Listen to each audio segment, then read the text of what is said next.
de paso para poner en duda la reputación.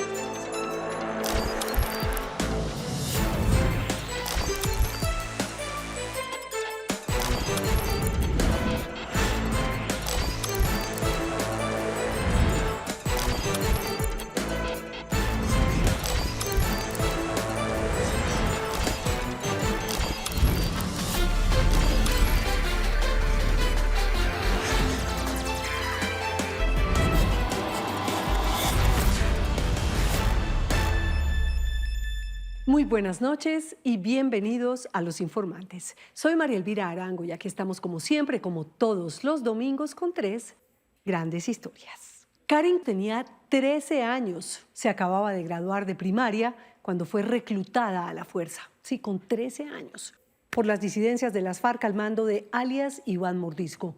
11 meses después murió junto a otros 6 menores en un bombardeo del Ejército Nacional en el Guaviare. Su padre habla por primera vez de este drama y de ese dolor que no tiene nombre. Hay un mineral muy codiciado en la industria de la tecnología que cargamos todo el tiempo. El coltán no solo ha causado millones de muertes en el mundo, sino que cada vez es más escaso y apetecido. Por eso las potencias tienen el ojo echado en los posibles yacimientos y claro, ahí está Colombia. Otro frente de guerra, el contrabando y la minería ilegal del coltán, sin Dios ni ley. Un campesino del desierto de la Tatacoa se encontró un tesoro, un fósil que reveló el último suspiro de una ave prehistórica y asesina conocida como el ave del terror. Se habían encontrado sus restos en Argentina y en Estados Unidos, pero los científicos no sabían que esa bestia había existido aquí en Colombia, donde al parecer era presa fácil de cocodrilos de 10 metros de largo que también vivieron en ese bello rincón del Huila hace 13 millones de años. Una vida bajo la tormenta. Empecemos. Karen tenía 13 años cuando se la llevó la guerrilla. Era una niña alegre y juiciosa que soñaba con salir adelante para ayudar a sus papás.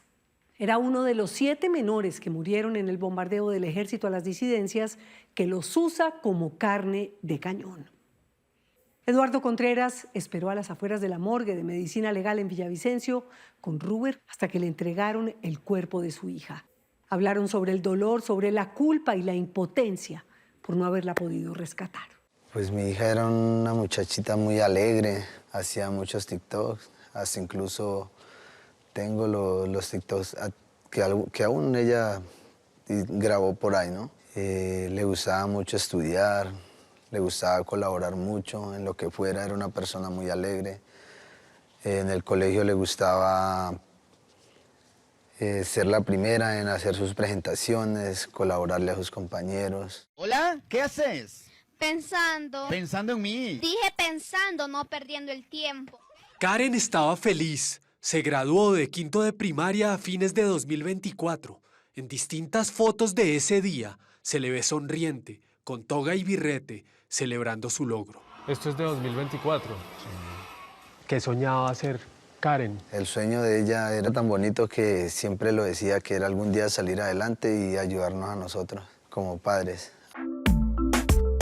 Amaba bailar. En la mayoría de sus publicaciones hace coreografías, en algunas acompañada de sus amigos. Lo que recuerdo mucho de ella es que era una persona muy alegre, muy dinámica. Era una niña de que prácticamente apenas estaba empezando su adolescencia y no la logró vivir. Para hoy simplemente pues solo quedar en recuerdo. Mi papá, ¿Por qué consideras que es tu héroe? porque es fuerte. ¿Y tu héroe a quién le tiene miedo? A mi mamá. En 2024 cumplió 13 años. Como dice Ruber, su papá, grababa videos en TikTok de todos los momentos importantes de su vida. Así quedó documentado en esa red social. Creció en medio de la naturaleza, en la Amazonía colombiana. Donde vivía mi hija es un territorio indígena. ¿Cuál es el pueblo más cercano de ahí? El pueblo más cercano del territorio donde nosotros vivimos se llama La Pedrera, Amazonas. Ruber habla de derrumbado, en medio de la tragedia que le sucedió a su hija, a su familia. Cree que es importante contar su versión de los hechos, cómo es vivir y crecer en una zona de guerra. La situación Por el territorio donde vivíamos es muy difícil buscar un medio como de trabajo, porque pues no hay un respaldo de algunas entidades como para que esos jóvenes, o sea, pudieran pensar en un futuro mejor, ¿cierto? La educación allá es muy baja. Es por eso también que hay veces muchos indígenas no podemos sacar los hijos de nosotros adelante porque no hay un modo de trabajo. No tenemos lo suficiente como para poder sacar a nuestros hijos adelante y que sean alguien en la vida. ¿Quién manda allá? Pues del Estado no, prácticamente nunca ha habido una presencia. Más que todos, desde el 2021 en adelante hasta la fecha, los que han hecho mucha presencia es el grupo ilegal de la FARC. En enero de 2025, Karen no entró a primero de bachillerato como muchos otros niños en Colombia. Según el testimonio de su padre, la mayor facción disidente de las FARC, que se hace llamar Estado Mayor Central, al mando de alias Iván Mordisco, la secuestró y reclutó forzosamente. Una estrategia infame que usa a los niños como escudos humanos. Una práctica que afecta especialmente a comunidades indígenas y afrodescendientes, que ha encendido las alarmas de instituciones como Naciones Unidas, que ha denunciado que en los últimos 5 años el reclutamiento de menores de edad aumentó un 300% en Colombia. El reclutamiento de mi hija lo hacen el 2 de enero, en donde ella me pide permiso a mí de bajar con una compañera que también fue reclutada el mismo día. El siguiente acto de esta tragedia sucedió lejos de allí, en Guaviare, la madrugada del 10 de noviembre de 2025, cuando, de acuerdo con información del Ministerio de Defensa, un grupo de 150 guerrilleros, entre ellos 2 hombres de confianza de Iván Mordisco, avanzaban por la selva con el objetivo de emboscar un grupo de 20 soldados desplegados en la zona. 3 aviones soltaron varias bombas sobre ellos por orden directa del presidente Gustavo Petro. En tierra se desató el infierno, pero los cabecillas escaparon.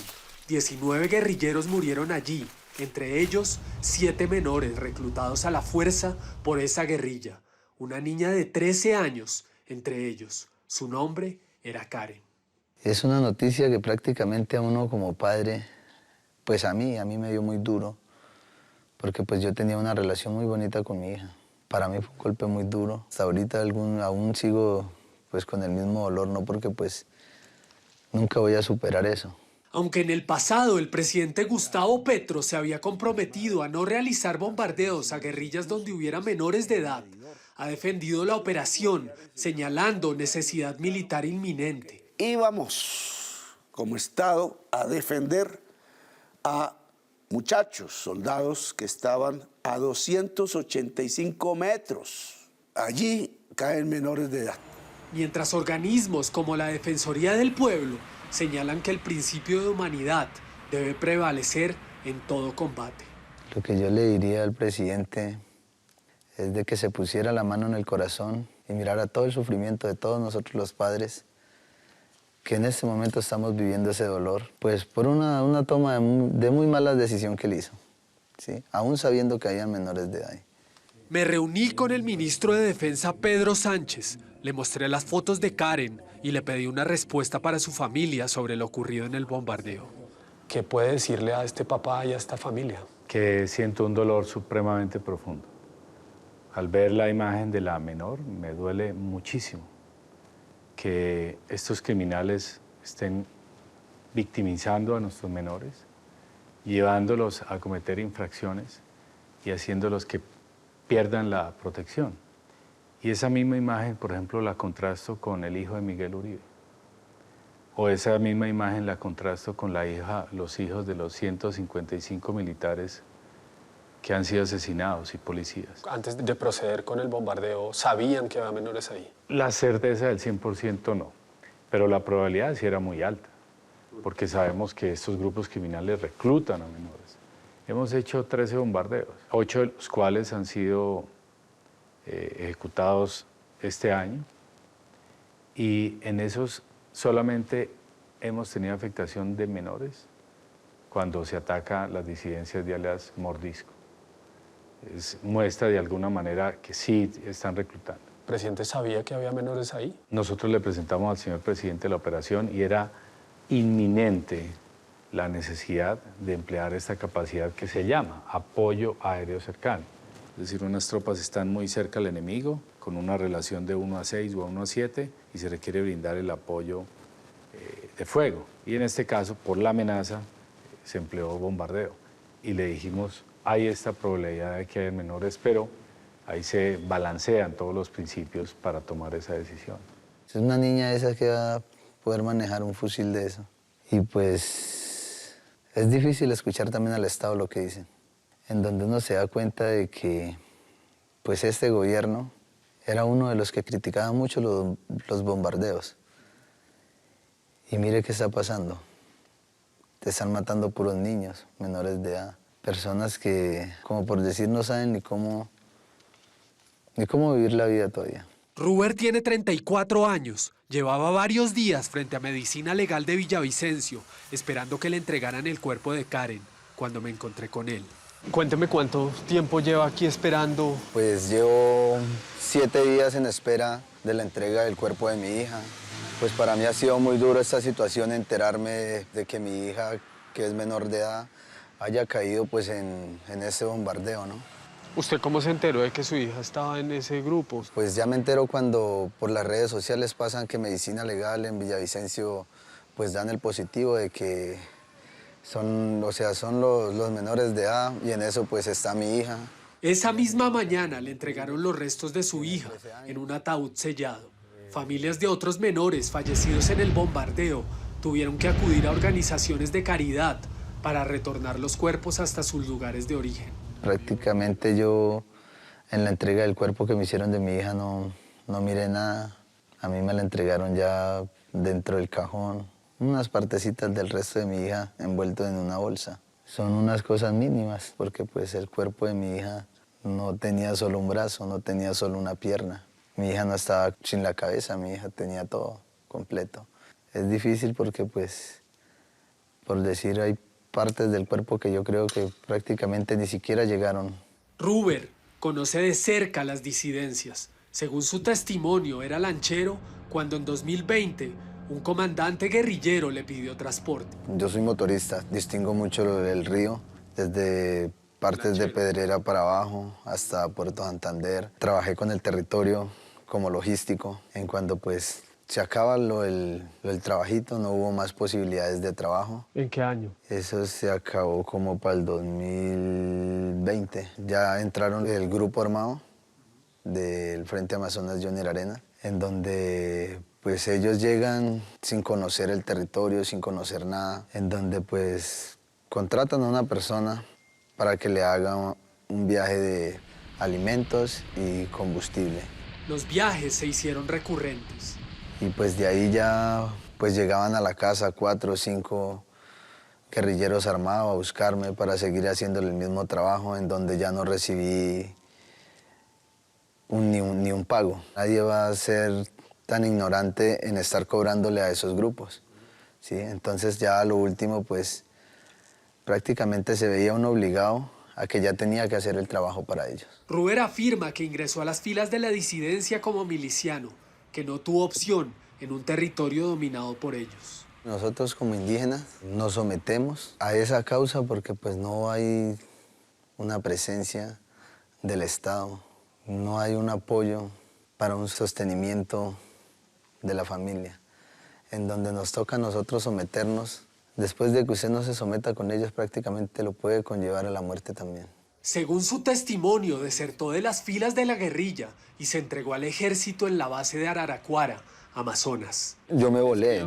¿En qué fecha? Eso fue desde agosto del 2024. Luego, en enero de 2025, Karen fue reclutada forzosamente por las disidencias. El reclutamiento que ellos le hacen a mi hija es para que yo vuelva a trabajar con ellos, porque eso fue lo que ellos le dijeron a la mamá de mi hija. Tomo la decisión de salir frente a esta entrevista para darle a conocer también al país, pues que se enteren que la situación por la cual están pasando también muchos niños inocentes, menores de edad, A Ruber le dieron casa por cárcel mientras su proceso avanza en la justicia.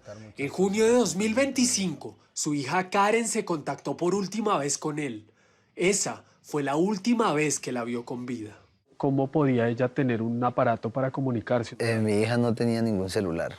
Ella llegó a una casa civil en donde él ya le pidió el favor de que quería hablar conmigo y la persona llega y me llama y me pasa a mi hija. ¿Qué fecha? El 21 de junio, en donde ella me dice que ella quiere salirse, que ya no quiere estar más por allá. Y me dice usted que le manda una ubicación también, ¿no? Pues yo le decía a ella, hija, pues no se desconecte, que vamos a estar hablando porque voy a ver qué hago. Y pues donde ella me manda las ubicaciones y todo eso. Y aquí está la ubicación en tiempo real. ¿Y eso dónde da? En una finca bajito de La Paz. En la denuncia por desaparición forzada que puso ante las autoridades el 28 de octubre de 2025 por el reclutamiento forzado de su hija, adjuntó la información de ubicación y copias del chat que sostuvo con ella. También una foto de la niña vestida de camuflado. Y ella le manda esta foto y esto es lo último que hablaron. Fue lo último que hablamos, sí. Actualmente mi hija sigue dentro de las filas de las FARC-EP. La última comunicación con ella fue el pasado 21 de julio del 2025, desde el WhatsApp 321, número donde me envió fotografías. Luego de la denuncia y la entrega de las coordenadas de ubicación, lo siguiente que Ruber supo fue que había sucedido un bombardeo y que su hija había fallecido allí. La única respuesta que me dieron fue pues encontrarme con la noticia de que mi hija estaba muerta.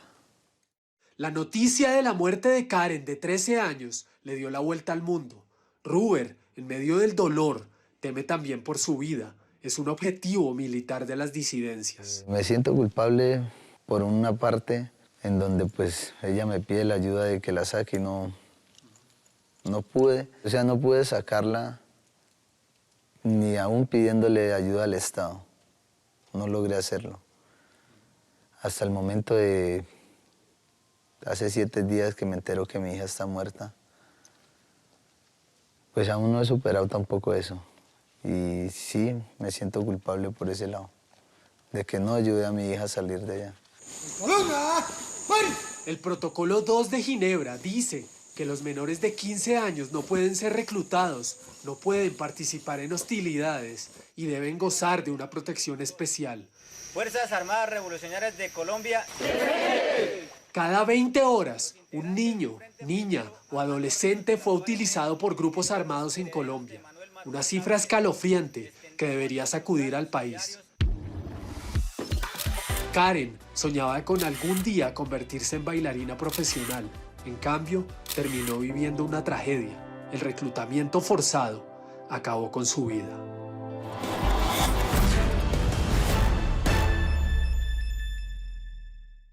Según Naciones Unidas, entre el 2019 y el 2024 en Colombia, más de 1.200 menores fueron reclutados para la guerra. Esas cifras corresponden únicamente a casos verificados, lo que significa que el número real, por falta de denuncias, temor o imposibilidad de acceso a varios territorios, podría ser lamentablemente muchísimo más alto. No se vayan, los espero después de comerciales. En el violento mundo de la minería ilegal aparece otro detonante para la guerra, el coltán, que se mueve y se trafica sin Dios ni ley. Nos vemos ahorita. En la Orinoquía colombiana, en la frontera con Venezuela, una zona donde operan toda clase de grupos armados, la minería ilegal del coltán es una bomba de tiempo. Este mineral está en el centro de una disputa que amenaza con destruir la tierra y con agudizar mucho más el conflicto interno. Héctor Córdoba navegó en aguas muy peligrosas con la Armada Nacional y conoció esa otra guerra que, si no fuera por la violencia, parece más una pelea de tigre con burro amarrado. Claro, el burro sería la legalidad. El coltán es una serie mineral, 2 minerales, uno de niobio, columbita y tantalita, un óxido de tantalio. Es muy codiciado porque tiene estos metales, niobio y tantalio, y el niobio y el tantalio tienen un alto punto de fusión, ¿sí? de la temperatura, es decir, entran en su fase líquida pues, bastante, una temperatura alta, alrededor de 3.000 grados centígrados el tantalio y alrededor de 2.000 grados el niobio. Entonces, esto hace que haya nacido la nanotecnología gracias al descubrimiento de estos metales. El SC Amaya, nació en Inírida, capital del Guainía, donde se concentra una de las mayores riquezas minerales de Colombia. Es geólogo y conoce el coltán como pocos. El coltán, un mineral que nace de la mezcla de columbita y tantalita, es el corazón invisible que alimenta nuestros celulares, televisores, tabletas y carros eléctricos, pero también es clave para fabricar armamento militar avanzado. Si se tiene control sobre estos metales, se puede tener un control también sobre el desarrollo tecnológico de una nación. En el Congo, el mayor productor de coltán del mundo, el tráfico ilegal ha dejado cerca de 5.4 millones de muertos desde 1998, el equivalente a toda la población de Dinamarca. Colombia no ha llegado a ese extremo, todavía, pero avanza por el mismo camino. En la Orinoquía, la minería ilegal de coltán y de oro se volvió fuente de ingresos para grupos armados. Un negocio muy difícil de rastrear, perfecto para financiar estructuras criminales en la frontera. La Orinoquía y la Amazonía colombiana hacen parte del noroccidente del cratón amazónico y allí hay unas rocas muy antiguas. Entonces, estas rocas antiguas han permitido que se reconcentren metales como el tantalio, el niobio, y se disgregan y hacen parte después de depósitos aluviales de coltán. Para ver de cerca cómo opera la minería ilegal en la Orinoquía, viajamos a Puerto Carreño, capital del Bichada. Aquí la Armada Nacional patrulla más de 1.300 kilómetros de frontera fluvial. Aquí es donde comercializan y acopian todo el tema de polimetales que sale de la región. Al igual que el narcotráfico, los grupos armados controlan la explotación. Son ellos quienes deciden las rutas y cómo se mueve la mercancía.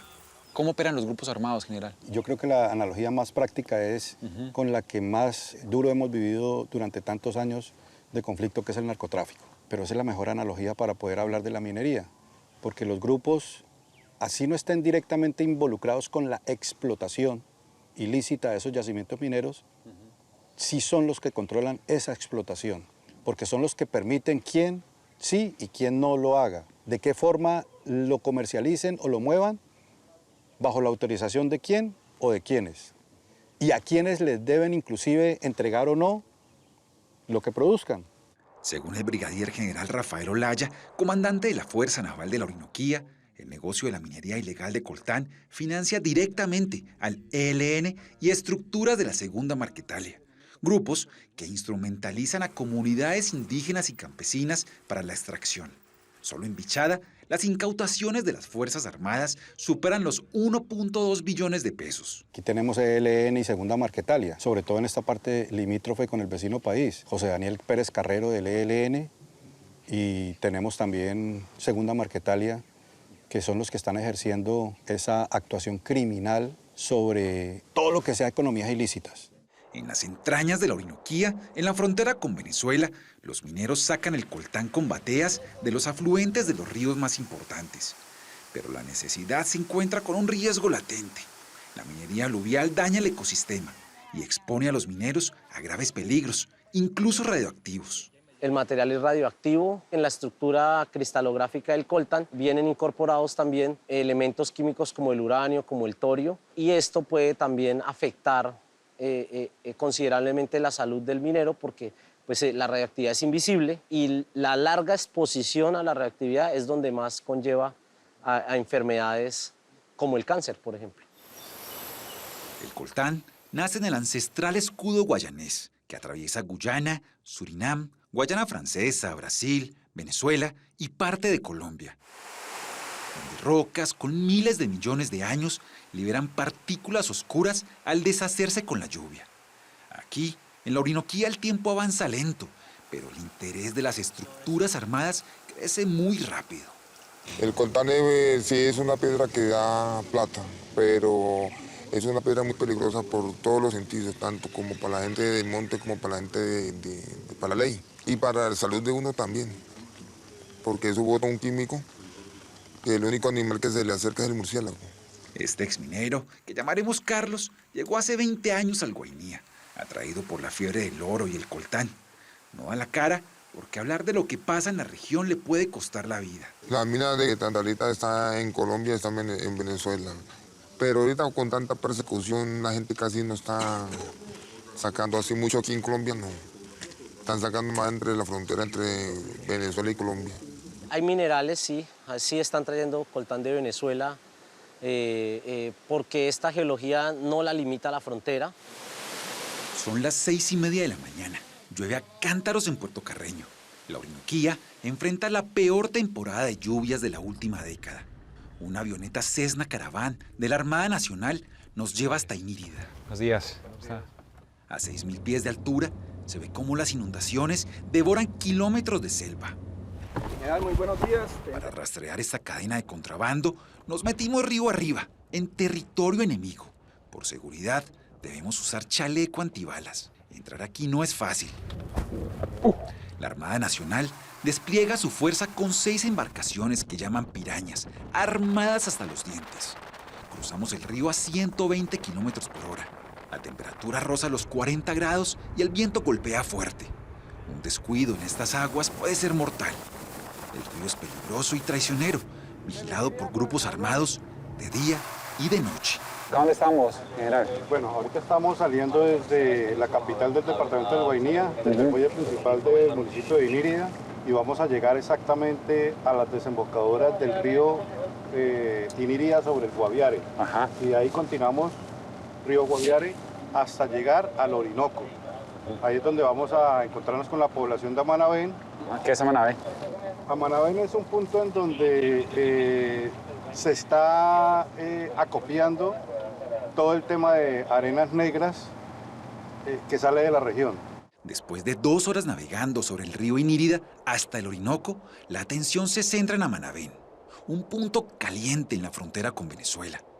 Aquí se almacena el mineral que, según el general Olaya, luego emprende rutas fluviales y terrestres hacia los centros de acopio en el Meta y la capital. En diciembre de 2024, las Fuerzas Armadas incautaron en este sitio 13.7 toneladas de coltán, con un valor en el mercado de unos 4.7 millones de dólares. Esto es importante porque pues, es la población a donde normalmente se hace toda la comercialización y parte del acopio de minerales. Aunque desde el 2009 se sabe que el coltán está en el escudo guayanés, no existe una sola mina legal operando a escala comercial en la región. Este vacío estatal abrió la puerta a dragas improvisadas, minería de aluvión y raspado de barrancos, sin estudios ambientales, sin planes de manejo, sin presencia del Estado.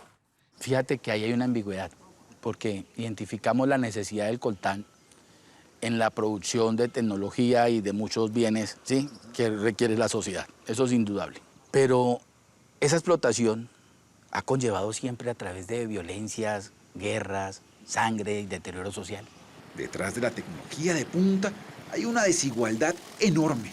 El minero o el campesino que se juega la vida recibe una miseria, entre 26.000 y 50.000 pesos por kilo en el sitio de extracción. El trabajo del minero es muy duro, ¿no? Es un trabajo manual. En el coltán no se utilizan máquinas y este trabajo se hace a través de una batea, se agrega el material del río y a través de un movimiento circular por gravedad se va concentrando el coltán. Entonces, digamos que de 20 kilos pueden salir alrededor de 300 gramos de coltán. Este material se vende alrededor de 30.000 a 50.000 pesos por kilo en el sitio. A nosotros nos contrataban gente de afuera. En ese tiempo nos pagaban de a 50.000 pesos por kilo. El acopiador que logra venderlo en el exterior gana entre 400 y 600 dólares por kilo. Este margen convierte al coltán en un activo más rentable que la misma coca. Parece arena, sí, pero también son metales. Entre los 5 y los 6 meses pueden estar sacando mensualmente 50 toneladas mensuales.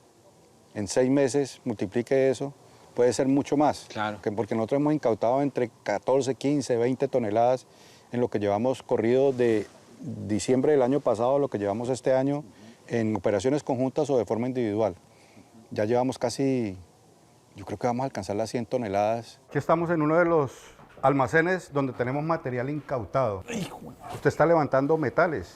En la cantidad que hay, que podrían ser 5 kilos, hay entre 35 y 40 kilos. Increíble que en ese poquito también hayan casi 5 toneladas. Para borrar su origen, el mineral ilegal cambia de nombre en el trayecto. Unos lo llaman arenas negras o tierras raras, otros polimetales. Las organizaciones ilegales lo mezclan todo El coltán extraído sin permiso se confunde con los títulos legales de minería de subsistencia. Así, es imposible rastrear su procedencia. Que ahí es donde está el juego de estas organizaciones criminales. Mezclan todo, meten todo en un solo paquete y por eso es que ahora ya no son arenas extrañas o arenas raras, sino tierra. Es para confundirlo con ese tema que se da legal de explotación cuando se da este permiso, esta titulación de minería de subsistencia. Porque ahí, en la minería de subsistencia no aparecen los polimetales, pero sí aparecen la tierra o los minerales que se sacan para construcción, arena de construcción, arcilla. Mejor dicho, los traficantes camuflan las supuestas arenas raras debajo de arena común, sin que nadie pueda diferenciarlas a simple vista. Los cargamentos salen de Inírida y Guaviare hacia San José del Guaviare, o toman la ruta por el Bichada hacia Villavicencio y Bogotá. Luego viaja a países como China, que controla el 90% del mercado.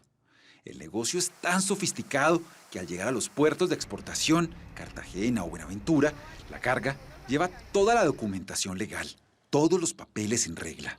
Todo el material lo concentran y lo acopian en alguna población y lo dejan listo para montarlo en una metrera, en una embarcación que tenga la capacidad de llevar 20 toneladas, que es muchísimo, y llegan a una población a las orillas del río Bichada, en donde ya hay unas vías donde llegan camiones, específicamente llegan tractomulas, llegan a Puerto Gaitán, Puerto López, cogen carretera, entraron a Villavicencio y de ahí ya no supimos más. Decenas de embarcaciones y vehículos cargados con el mineral se mueven por las distintas rutas de la Orinoquía. Pasan enfrente de las narices de las Fuerzas Armadas que no pueden hacer nada ante el complejo marco legal. ¿Qué tan difícil es rastrear esa cadena desde la mina hasta el exportador? No, no es complicado, porque vuelvo y repito, son 2 puertos. Pero cuando todo eso llega con todos los papeles en regla, pues no hay nada que hacer. Para uno transportarla, para que la ley no se diera cuenta, hay trochas, hay partes que uno ya sabe que los militares no están, la hora, porque ellos siempre ellos nunca están en el mismo sitio todos los días. Entonces uno con esa piedra tiene que tener esa precaución. Y es que la única manera para saber exactamente qué minerales lleva un cargamento y si de verdad es coltán o no, se necesitan pistolas especializadas, espectrómetros y equipos de laboratorio que solo existen a 689 kilómetros de Inírida, en la Facultad de Geología de la Universidad Nacional. Casi en todas las arenas negras tengo magnetita. En muchos casos, con reconocer minerales, lógicamente para eso se necesita una cierta especialización, la capacidad de distinguir diferentes minerales por su forma, por su densidad, por su brillo, por su estructura o su forma cristalina, si es magnético o no. Ya se puede distinguir muchos de los minerales, de los materiales. Pero sacar coltán de forma ilegal no solo amenaza la economía y la seguridad del país, también está desangrando la Reserva Natural Puinahuay, la madre de la humanidad en lengua puinabe. Un territorio protegido de 1.9 millones de hectáreas en Guainía y Bichada, hogar de 688 especies de plantas, 46 especies de aves, mamíferos emblemáticos como el oso hormiguero palmero y 44 comunidades indígenas. La minería ilegal deforesta, contamina con mercurio y destruye uno de los tesoros ecosistémicos de la Amazonía.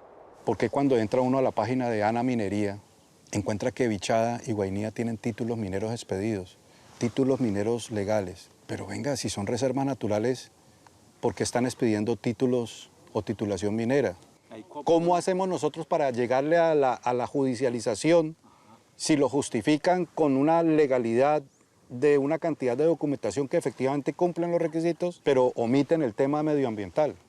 Insistimos a la Agencia Nacional de Minería y al Ministerio de Minas para confirmar la información sobre licencias y títulos mineros en la Orinoquía.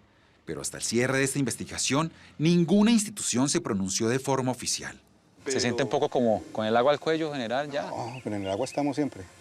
Pero como le digo, esto es una responsabilidad institucional. General, ¿qué se puede hacer? Necesitamos más contundencia en el Estado. Nosotros quedamos aquí prácticamente desarmados jurídicamente ante eso que estamos viendo continuamente, que es esa minería ilegal. Hace daño, no se ve en la tierra, pero está haciéndole daño al río, está haciéndole daño a las comunidades. ¿Hay muchos minerales en estos ríos? Hay muchos minerales. Prácticamente una tabla periódica completa. ¿Es peligroso hablar del coltán? Hablar de coltán, como está tan criminalizado la actividad minera en departamentos como Guainía, no es conveniente hablar de coltán ni de oro en estos departamentos. Hay muchos intereses, me imagino. Hay minería, hay recursos, hay plata y eso hace que finalmente pues, incremente el riesgo.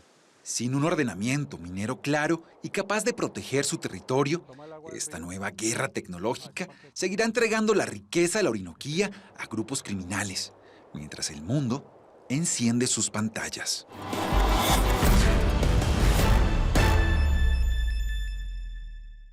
Mientras las entidades oficiales encargadas de regular la minería en la Orinoquía avanzan a paso de tortuga, Colombia firmó en la COP30 de Brasil un acuerdo de pago por reducción de emisiones que puede movilizar hasta $40 millones para esta región. Amanecerá y veremos. Los espero después de comerciales. Un campesino que encontró las evidencias de seres como de otro mundo y la vida bajo la tormenta. Los espero.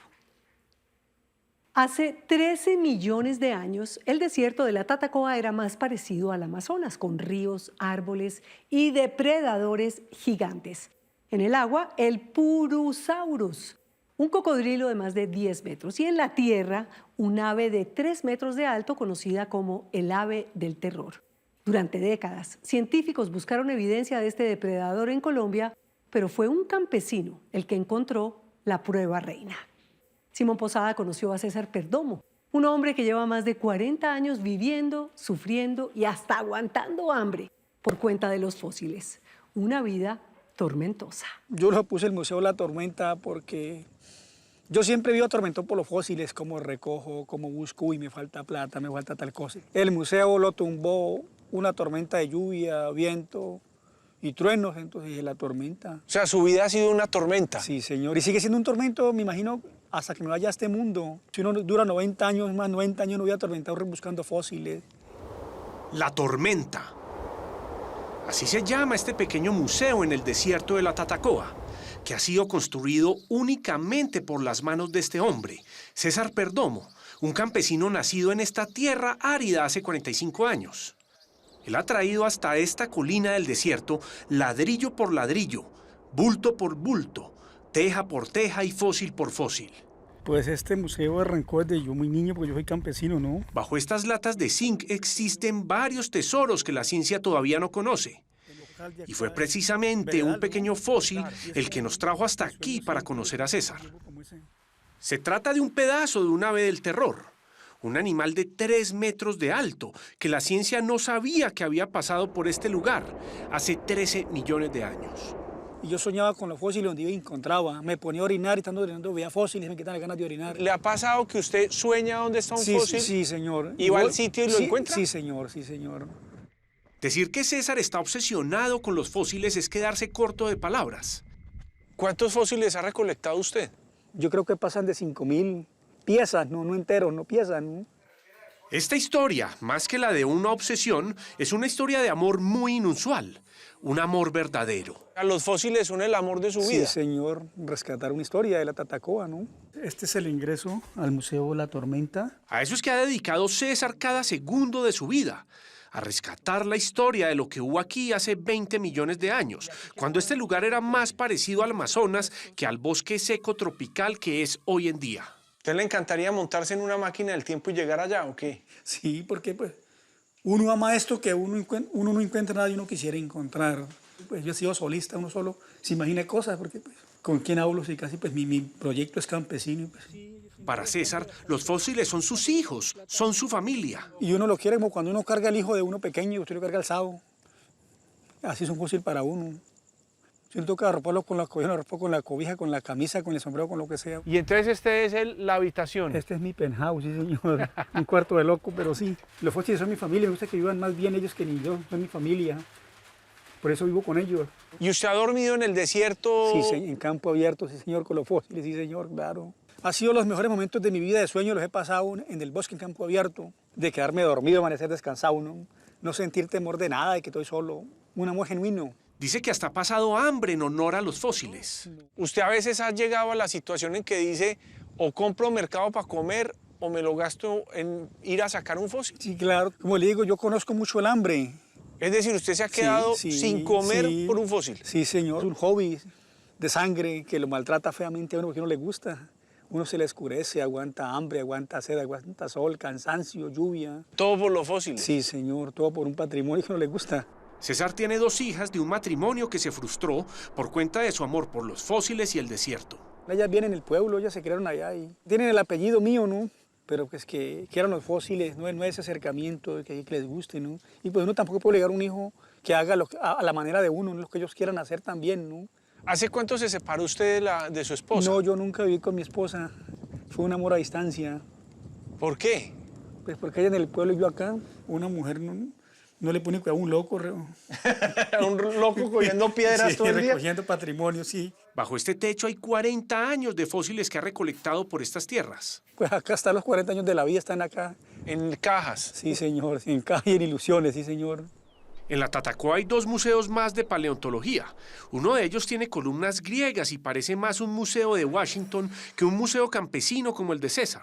Cuando tenía 11 años encontré 2 fósiles en el desierto de la Tatacoa. Esos fósiles me llevaron a apasionarme por la paleontología. Acá fue donde iniciamos nosotros a construir este sueño. Andrés Vanegas y su familia levantaron este museo con recursos propios, pero gracias a su dedicación les llegó una ayuda directamente desde el espacio exterior.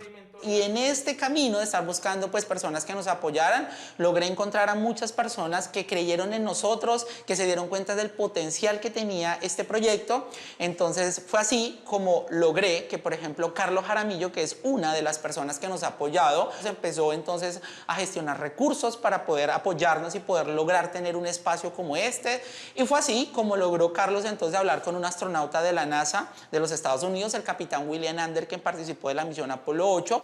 Andrés y su familia trabajan 24/7 por su museo y tienen las máquinas y un laboratorio con el que soñaría César, pero a él todavía no lo ha descubierto un astronauta o un mecenas que lo apoye. César empezó a apasionarse, a colectar. Eso hizo que hoy día pues tuviera el Museo La Tormenta, que es un referente muy importante también para la ciencia hoy día en el desierto de la Tatacoa, porque es una de las colecciones más grandes también que tenemos en la actualidad, con muchísimas especies. Ahí hay cosas fascinantes. Él tuvo la oportunidad también de compartir con algunos científicos que llegaron en los años 80, que fueron los últimos investigadores que llegaron al desierto de la Tatacoa. Este es el más famoso, conocido como La Torre. César recuerda que a la edad de 5 años recogió su primer fósil.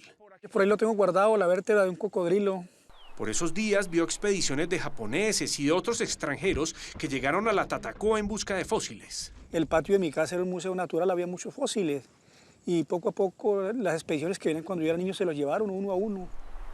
Al ver la atención que los extranjeros le ponían a los fósiles, César empezó a recogerlos con más interés. Yo comencé a recuperar, sí señor, con la ilusión, vuelvo y digo, de que algún día los investigadores volvían y nunca volvieron. Quería que regresaran para poder compartir con ellos su amor por los fósiles, porque allá en el campo a nadie más le interesaban estas rocas de otro mundo, solo a él. Por muchos años, su familia no entendía su amor por estas piedras. Que ellos no crean que uno estuviera recogiendo piezas, sino que fuera a cuidar las ovejas, que fuera a dar vuelta a las vacas, ¿no? El trabajo campesino que ha sido siempre, que hoy en día se saltó por la ciencia, pero esa fue mi crianza. Los paleontólogos japoneses no volvieron, es verdad, pero pronto empezarían a llegar científicos colombianos a este lugar. Yo estudiando bosques y haciendo mis estudios doctorales en la Universidad de Nueva York, estaba en un departamento de antropología donde todo lo que tiene que ver con micos y evolución de primates también está de la mano, y mis colegas hacían todo ese tema de paleontología. Él es Andrés Link, un biólogo colombiano experto en monos de fama internacional. Hace poco se ganó el premio Whitley, algo que los medios han catalogado como el premio Oscar de la ciencia. Lo recibió de manos de la princesa Ana de Inglaterra. Ella había leído sobre los proyectos, se había informado y con cada uno vino y habló del proyecto, hizo recomendaciones. Entonces, volvamos a cómo Andrés conoció a César cuando regresó de sus estudios en Nueva York y visitó la Tatacoa. Andrés tenía mucha curiosidad porque sus compañeros habían hablado mucho de los fósiles de micos que los japoneses y otros investigadores habían encontrado allá en la Tatacoa. A César lo conocimos primero como de voz a voz y realmente planeando una salida de campo muy grande de más de un mes en 2019. Pensamos, ¿por qué no vamos donde César a preguntar si podemos quedarnos allá? Y fue así como Andrés empezó a ir a donde César, primero como huésped de su alojamiento rural, pero ya después como amigo y cómplice. César para mí es muy inspirador, mejor dicho. Por un lado, no puedo creer que alguien tenga una pasión tan real por los fósiles. Andrés se convirtió, por fin, en esa persona con la que César podía hablar de su gran pasión. Era el científico que tanto había esperado desde la partida de los japoneses. Llegó a Tatacoa hace 15 años, pisó Tatacoa. Y él venía, pues, cada 6 meses, cada año. Y ahora hicimos más amistad, ya viene más frecuentemente a colaborarme, viene con estudiantes a colaborarme aquí en el museo, a catalogar, a escribir, porque pues, a mí eso me azota siempre feo, ¿no? Sí, porque yo no tengo computadora aquí, pues el internet y todo el vuelvigo, aquí es de campo, no hay redes eléctricas. Un día, Andrés fue a la Tatacoa con el científico Rodolfo Salas, un experto mundial en un tipo de cocodrilo que habitó en este lugar. Fue Rodolfo el que descubrió un tesoro muy particular en medio de los miles de fósiles que ha recopilado César. Él entraba frecuentemente como a pasear por el museo y mirar los fósiles. Muchos no están clasificados y en una de esas fue que salió con ese fósil en la mano que vino a cambiar pues, la historia de lo que sabemos de la Tatacoa hoy en día. Aquí está mi fósil famoso para la humanidad. Se trata del pedacito de la pierna de un ave de 3 metros de alto, que solo se había encontrado hasta ahora en Argentina y Norteamérica. Era un depredador en el tope de la cadena alimenticia. Se le conoce como el ave del terror. César la había encontrado en este lugar hace más de 15 años. ¿En qué parte más o menos? Por acá el sitio, el fósil está por acá. ¿Y esas rocas las puso usted ahí? Un punto de referencia. Yo antiguamente no cargaba GPS ni nada porque pues, no existían, entonces yo ponía puntos de piedras, para nosotros se llaman mojones. Caminar con César por el desierto es una experiencia increíble. A todo momento se distrae, se pierde, ve fósiles por todas partes. César, ¿dónde estamos? Estamos en el laberinto de Cusco, la vereda de Cusco. ¿Qué apareció por ahí? Parte de las muelas, dientes de un pez pulmonado. Todos estos son restos fósiles. Pero en esta zona está prohibido recoger fósiles y César es muy respetuoso de las reglas. Esto es un parque, ya tiene sus políticas, es una área protegida, pues debe ser respetada. Pero en otros lugares, César va en su campero o en su moto y hace excavaciones. Tiene instrumentos profesionales que le han ido regalando, pero también usa materiales del campo que son los que tiene a la mano. Pues yo el fique lo aprendí casi empíricamente. ¿Con vendas de yeso? Con vendas de yeso, sí señor. Y usted dijo, lo más parecido acá es el fique. Sí, señor. Sí, señor. Ah. Es lo que más maneja uno como campesino, ¿no? Para César, todos los fósiles, por insignificantes que parezcan, son importantes y este pedazo del ave del terror iba a contar una historia increíble. Toca dejarlo de un día para otro. La casualidad de que Rodolfo Salas estuviera ahí para reconocer este tesoro era 1 en 1.000.000. Lo miró y dijo, esto no es un mamífero, esto tampoco es un reptil. Y como que echándole cabeza, él mismo propuso, esto va a ser un ave del terror.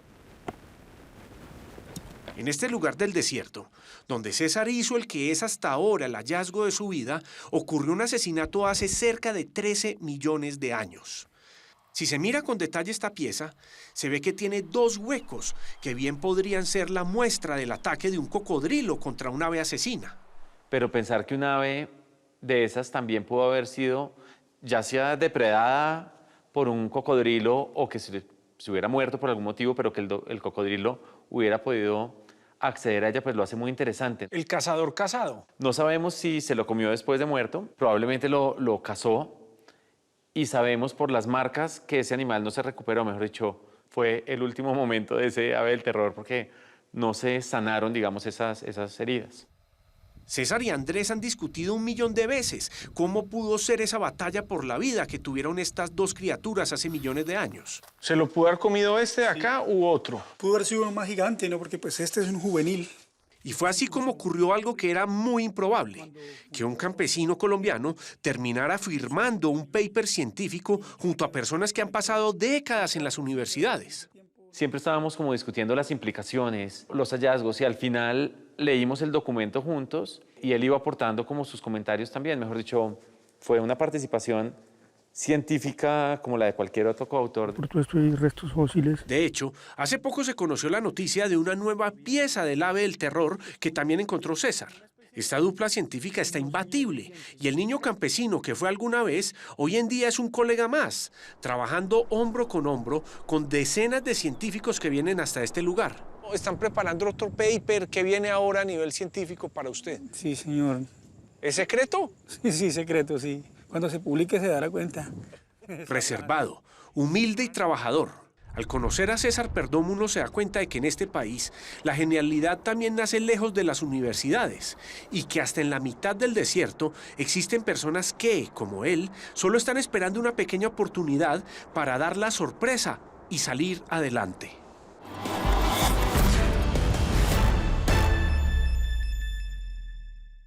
Cuando se le pregunta a César Perdomo qué necesita para sacar adelante su museo, él ni siquiera piensa en dinero. Se le ocurre, en cambio, pedir más tejas de zinc, más ladrillos, más cemento. Así que si quiere ayudarlo, comuníquese al correo de los informantes y los ponemos en contacto. Larga vida, eso sí, para la tormenta.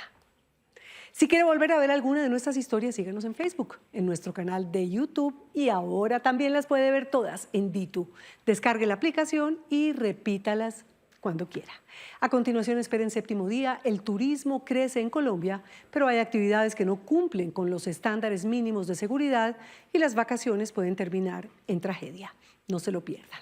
Nosotros nos vemos como siempre, los espero el próximo domingo con otras 3 grandes historias. Buenas noches, que descansen.